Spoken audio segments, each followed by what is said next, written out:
तो 8 मुट्ठी पुष्प से पूजा किया और देखते ही देखते उनके श्रावक संघ ने भी पूजा किया और फिर चले जाते हैं। और फिर देखिए, कोई इतनी आसानी से बुद्ध नहीं बनता है। बुद्ध बनना मार्ग तो है, लेकिन इतना आसान भी नहीं है, इतना आसान भी नहीं है। उसके लिए 8 अभिनिहार होते हैं, 8 अभिनिहार। मनुष्यत्म लिंग संपत्ति हेतु सत्थार दर्शनम प्रबज्जा गुण संपत्ति अधिकारोच छंदता एते 8 समादाना अभिनिहार उपवचिते। ये जो 8 चीजें हैं, पहली बात तो आपको मनुष्य योनि में होना पड़ेगा, तब आप बुद्ध बन पाएंगे। कुत्ते की योनि में रह करके बुद्ध नहीं हो सकते, गाय की योनि में रह करके आप बुद्ध नहीं हो सकते, भैंस की योनि में, गधे की योनि में, अन्य किसी सांप बिच्छू की योनि में रह करके आप बुद्ध नहीं बन सकते। इसके लिए मनुष्य की योनि होना चाहिए। उसमें भी कहा कि लिंग संपत्ति, मनुष्य में भी लिंग संपत्ति। मनुष्य में भी 2 जातियां हैं ना, बुद्ध ने 2 जाति बताई मनुष्यों में। कौन कौन सी 2 जातियां हैं? स्त्री और पुरुष। तो मनुष्य में भी जो 2 जातियां हैं, उसमें से पुरुष जाति का होना चाहिए। कौन सी जाति का? पुरुष जाति का होना चाहिए। यहां ब्राह्मण क्षत्रिय वैश्य शूद्र वाली जाति से कोई मतलब नहीं। मनुष्य हो, मनुष्य में भी पुरुष हो, तभी जाकर के वो बुद्ध बन सकता है। स्त्री बुद्ध नहीं बन सकती। बहुत सारी चीजें स्त्रियां कर सकती हैं, पुरुष नहीं कर सकते। बहुत सारे काम पुरुष कर सकते हैं, स्त्रियां नहीं कर सकती। आपने देखा होगा, पुरुषों के लिए कहा जाता है महापुरुष, कहीं ये भी देखा महास्त्री? देखा क्या? कहीं लिखा, पढ़ा, सुना, कहा गया? नहीं। स्त्री कितनी भी ऊंची हो जाए, उसको महास्त्री नहीं कहते, महामहिला नहीं कहते। ये तो पुरुष का विभाग हो गया। स्त्रियों के विभाग में आपने देखा होगा कि कोई स्त्री बहुत सुंदर होती है तो उसे विश्व सुंदरी कहते हैं। कभी विश्व सुंदरा भी सुना? सुना नहीं ना? तो सबके अपने अपने क्षेत्र हैं। पुरुष बुद्ध बन सकते हैं। इसमें भेद इसलिए है कि बुद्ध बनने के लिए तपश्चर्या बड़ी लंबी होती है। अब बुद्ध तो 6 वर्ष तक कठोर तप किए, 6 साल तक कठोर तप किए। एक आसन पे बैठ करके तप किए। स्त्री बैठेगी अगर, तो उसे तो महीने में एक बार उठना ही पड़ेगा ना। कैसे बुद्ध हो सकती है? यही भेद है, और कोई ऐसा भेद नहीं कि अरे भगवान बुद्ध जो है भेद कर रहे हैं, पुरुष को ऊंचा कह रहे हैं, स्त्री को नीचा। नहीं, ऐसा नहीं। इसलिए जो है मनुष्य हो, मनुष्य में भी पुरुष हो, ठीक है। और हेतु हो, अर्थात वो समाधि को प्राप्त हो, अभिज्ञा को प्राप्त हो। जैसे सुमेध है, सत्थार दर्शनम, और शास्त्रा का दर्शन हो जाए। मनुष्य भी है, मनुष्य में पुरुष है, हेतु भी है, तब भी बुद्ध नहीं बन पाएगा। एक और चीज चाहिए, क्या?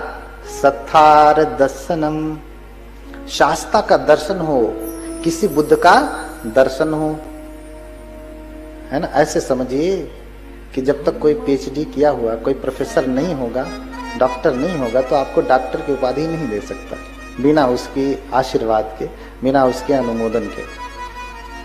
हाँ, एक बुद्ध जब तक आपको आशीर्वाद नहीं हो देंगे, एवं हो तो, तब तक आप बुद्ध नहीं हो सकते।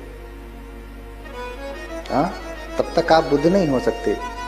तो बुद्ध का दर्शन हो, बुद्ध आशीर्वाद देवें।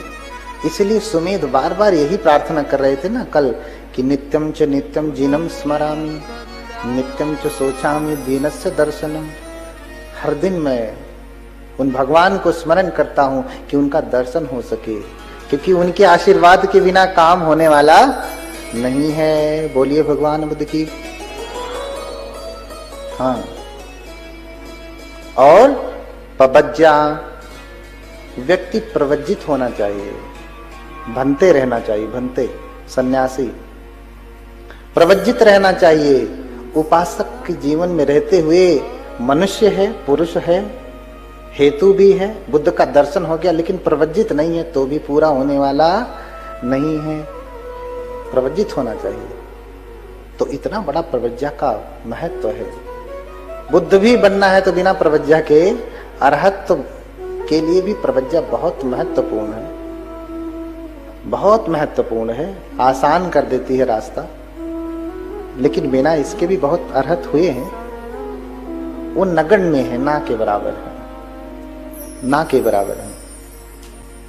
हाँ, इसलिए बार बार भगवान बुद्ध भिक्षुओं में भी, संघ में भी बार बार भिक्षुओं को ही अनुमोदित करके कहते हैं। कुछ भी कहते हैं तो सुनो भिक्षुओं, सुनो भिक्षुओं, यही कहते हैं ना। कभी आपने त्रिपिटक में या कहीं पढ़ा बुद्ध ने ऐसा कहा सुनो भिक्षुनियों, ऐसा कहा? सुनो उपासकों, सुनो उपासिकाओं, ऐसा कहा? कहीं पढ़ा? त्रिपिटक अगर पढ़ा होगा या कोई सूत्र पढ़ा होगा तो ऐसा सुना पढ़ा नहीं। हमेशा तंखोपन भिक्षवे सुनाथ मनसी करो, तो सुनो भिक्षुओं और मन में लगाओ इसे। मेक प्रॉपर मेंटल एप्लीकेशन, इसे मन में लगाओ, ध्यान करो, है ना जो मैं कह रहा हूं, समझ रहे हैं ना। तो अग्रत्वाद, श्रेष्ठत्वाद। अब ऐसा क्यों कहा, इसका उत्तर भगवान बुद्ध का महायान धर्म ही दे सकता है। सन्निध्वाद ग्रहणीतु शक्तिमत्वाद भिक्षुनाम मात्रयामास। इसलिए भगवान बुद्ध बार बार यही कहते हैं, भिक्षुओं भिक्षुओं सुनो भिक्षुओं। वही आगे भी बैठते हैं।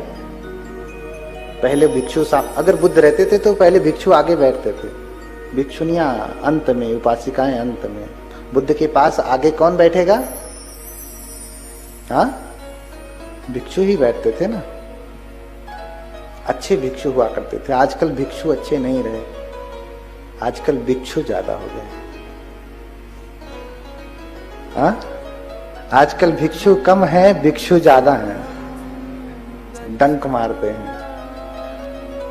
बताइए भगवान बुद्ध का धर्म कितना मीठा है, लेकिन लोग डंक मार करके कड़वा बना देते हैं, उसको जहर भर देते हैं। आदमी फनफनाया फिरता है, एक बार डंक लग गया जिसको, उस भिक्षु का, वो भी डंक जो है बनाया फिरता है। नहीं, मुझे क्रांति कर देनी है, ये कर देना। कर तो रहे हो क्रांति, क्या हो रहा है? हाँ, ये डंक खा करके भारत बुद्ध की वाणी से प्रफुल्लित, पल्लवित, पुष्पित नहीं हुआ, भगवान बुद्ध के ओरिजिनल वचन को सुन करके हुआ। तो प्रवज्जा भी होनी चाहिए। गुण संपत्ति, अधिकारोच छंदता, और 8 अभिनिहार होने चाहिए। अधिकारोच छंदता, इतनी क्षमता होनी चाहिए कि चाहे तो अभी अपने आश्रमों को नष्ट करके बुद्ध हो जाए। और फिर छंदता, तीव्र इच्छा होनी चाहिए। सबसे बड़ी जो बात है, तीव्र इच्छा। अगर तीव्र इच्छा नहीं है कि मुझे डीएम बनना है तो आप बन नहीं सकते हैं, क्योंकि तीव्र इच्छा होगी तभी आपकी पढ़ाई भी तीव्र होगी, वैसी पढ़ाई करेंगे आप। नहीं तो हाँ, मेरा भी मन है डीएम बनने का, मैं सिविल की तैयारी कर रहा हूं, करते करते आधी उम्र खत्म हो गई। हाँ, न घर के रहे, न घाट के, न शादी कर सकते हो, न ठीक से बनते बन सकते हो। हाँ, बहुत सारे लोग ऐसे ही खत्म हो जा रहे हैं। क्यों? एक इच्छा की वजह से। इच्छा हो तो समय पे वस्तु की प्राप्ति हो जाती है। इसलिए इसे अभिनिहार कहा, 8 अभिनिहार। ये 8 अभिनिहार हैं। संकल्प तो एक ही जन्म तक चलता है। यूं कहें कि आज संकल्प लिया कल टूट जाता है। हर दिन हम लोग संकल्प लेते हैं ना, हत्या नहीं करेंगे, चोरी नहीं करेंगे, ये नहीं करेंगे, लेकिन टूटता है ना। अभी निहार जब तक लक्ष्य की प्राप्ति नहीं होती तब तक के लिए होता है, चाहे कितने भी जन्म हो जाए। जो संकल्प ले लिया अगले जन्म तक, अगले अगले अगले जितना भी होगा वो टूटता नहीं है, इसलिए उसे अभी निहार कहा, वो टूटता नहीं है। लीजिए भगवान बुद्ध के में जैसे हमने बताया दो संप्रदाय हैं, थेरवाद और महायान। तो बाबा साहब को मानने वाले यहाँ बहुत सारे लोग बैठे हैं ना, कितने लोग हैं? अच्छा, बाबा साहब को सब मानते हैं। तो बाबा साहब को बोधिसत्व कहा जाता है। क्या कहा जाता है? बोधिसत्व। और जिस बात के लिए लोग कहते हैं कि भाई ये महायान है, ये थेरवाद है, ओरिजिनल थेरवाद है, तो ओरिजिनल थेरवाद के अनुसार ये 8 बातें होनी चाहिए तब कोई बोधिसत्व होता है और बुद्ध बनता है। इस कैटेगरी में बाबा साहब हैं। वो तो मनुष्य हैं, ठीक है, मनुष्य में पुरुष हैं, लेकिन क्या हेतु है? 5 अभिज्ञा उनके पास है। क्या उन्हें किसी शास्त्रा का दर्शन हुआ है? किसी बुद्ध का दर्शन हुआ है? क्या वो प्रवज्जित हैं? बाकी आगे की बात छोड़ी दीजिए। हाँ, ये 8 बातें होनी चाहिए तब जाकर के आप बोधिसत्व हो सकते हैं और फिर बुद्ध बनेंगे आप, तब कोई। इसलिए द बुद्धा इन धम्मा में भगवान बुद्ध और उनके धर्म में जो उन्होंने ग्रंथ लिखा, उसमें अंत में उन्होंने प्रार्थना ही लिख डाली। भगवान बुद्ध के स्वदेश लौट आने की प्रार्थना। नहीं पढ़े होंगे तो फिर से जाके पढ़िएगा, या पढ़े होंगे तो भी फिर से पढ़िएगा। इस बार आप अभी तो आंख से पढ़े होंगे, अभी ध्यान से पढ़िएगा, है ना? हाँ, हे भगवान, मैं सर्वभाव से ये प्रार्थना करता हूं कि जो है आपका साक्षात मुझे दर्शन हो सके और मैं समस्त मानव सहित, समस्त प्राणियों सहित आपके उस सुखावती व्यूह में जन्म ग्रहण सकूं। ऐसा प्रार्थना कर रहे हैं। हे तथागत, मैं प्रार्थना करता हूं कि मुझे आपका साक्षात दर्शन हो सके। जो सुमेध कर रहे हैं, नित्यम च नित्यम जीनम स्मरामि, मैं प्रार्थना करता हूं कि मुझे आपका दर्शन हो जाए। नित्यम च सोचामि जिनस्य दर्शनम, नित्य सोचता हूं कि जिनका दर्शन हो जाए। तो इसके अनुसार बाबा साहब बोधिसत्व नहीं हो सकते। लेकिन महायान बौद्ध धर्म में ये बात स्पष्ट होनी चाहिए, क्योंकि कल बहुत सारे लोगों के मन में प्रश्न था, आपका कपड़ा ऐसा है, पहली बार देखा, और इसी कपड़े को देख करके बहुत लोगों ने कान में मंत्र भी फूंका होगा। ये असली वाले नहीं है। हाँ, तो असली देख लो आप। उस असली के अनुसार बाबा साहब बोधिसत्व हो ही नहीं सकते। बोधिसत्व तो इसी के अनुसार हो सकते हैं जिस धर्म को मैं मानता हूं। वो कहते हैं कि तद्धर्म सर्वदेही नाम, वो बीज, बुद्धत्व का बीज समस्त देहधारियों में है। तो समस्त जो जीव हैं वो बोधिसत्व हैं।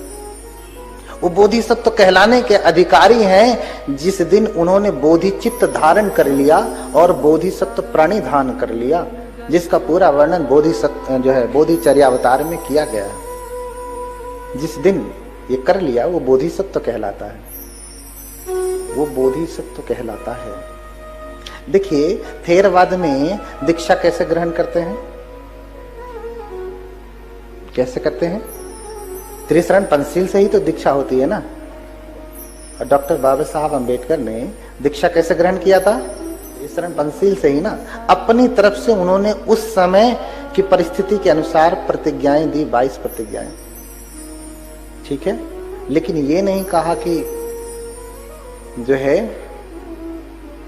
ये प्रतिज्ञा जब जब दीक्षा होवे तब तब ये प्रतिज्ञा होनी ही चाहिए, ऐसा कहा क्या? हाँ, ऐसा कोई नियम बनाया? मुझे तो बहुत सारे भंते लोग मिलते हैं, कहते हैं कि मैं तो बाबा साहब के बताए हुए बौद्ध धर्म को ही मानता हूँ। भंते, भिक्षु, तो मैं तो उसे भिक्षु नहीं भिक्षु ही समझता हूँ। बताओ भैया, तुम उतना ही मानते हो तो बताओ तुम भंते कैसे बने? क्या बाबा साहब ने कहीं बताया है नियम कि ऐसे ऐसे करने से आप प्रवज्जित हो जाते हैं, बनते बन जाते हैं? नहीं ना। इसे थोड़ा बुद्धि से समझिएगा, श्रद्धा से नहीं। समझ रहे हैं? श्रद्धा से समझेंगे थोड़ा सा लगेगा कि बड़ी बुरी बात करें। ध्यान से सुनते जाइए बस, ध्यान से सुनते जाइए। हाँ, तो थेरवाद में दीक्षा कैसे होती है? त्रिशरण पंचशील से होती है। और बोधिसत्व ने भी त्रिशरण पंचशील से ही दीक्षा लिया। लेने के बाद जब दीक्षित हो गए तब जाकर के उन्होंने 22 प्रतिज्ञाएं दी उस समय की परिस्थिति के अनुसार। आज हर कोई 22 प्रतिज्ञा करके कहता, मैं कहता हूं कि वो 22 प्रतिज्ञाएं अधूरी हैं। बुरा लगा ना? मैं कहता हूं कि वो 22 प्रतिज्ञाएं अधूरी हैं और झगड़ा करा देने वाली है आज के समय में। हाँ, झगड़ा करा देने वाली है। कैसे अधूरी है? शुरू की 4 प्रतिज्ञाएं अगर ले लीजिए, मैं इनको नहीं मानूंगा, उनको नाम नहीं लेना चाह रहा हूं क्योंकि बहुतों की श्रद्धा उनमें भी है। और आप भी जन्मजात बुद्धिस्ट हैं क्या? कितने लोग जन्मजात बौद्ध हैं? माता जी लोग जन्मजात आहे का? नहीं, बाद में हुए हैं। पहले तो वही रहे, और उससे पहले क्या थे, बौद्ध थे क्या नहीं थे, उसकी बात छोड़ दीजिए, पीछे वाला देख लीजिए, है ना। हमारे पूर्वज कौन से घर में रहते थे छोड़िए, अभी हम कौन सा घर बदले हैं, ये वाला देखिए, है ना। तो 4 प्रतिज्ञाएं, मैं इनको नहीं मानूंगा, उनको नहीं मानूंगा, उनको नहीं मानूंगा, ऐसा कहा बोधिसत्व ने। लेकिन मैं कहता हूं कि ये अधूरा है। उससे पहले बुद्ध ने कह दिया है, जब कोई व्यक्ति आता है बुद्ध की शरण में तो उसे ऐसा कहना चाहिए, नत्थि में शरणम, नत्थि में शरणम अन्यं, बुद्धो में शरणं वरं, धम्मो में शरणं वरं, संघो में शरणं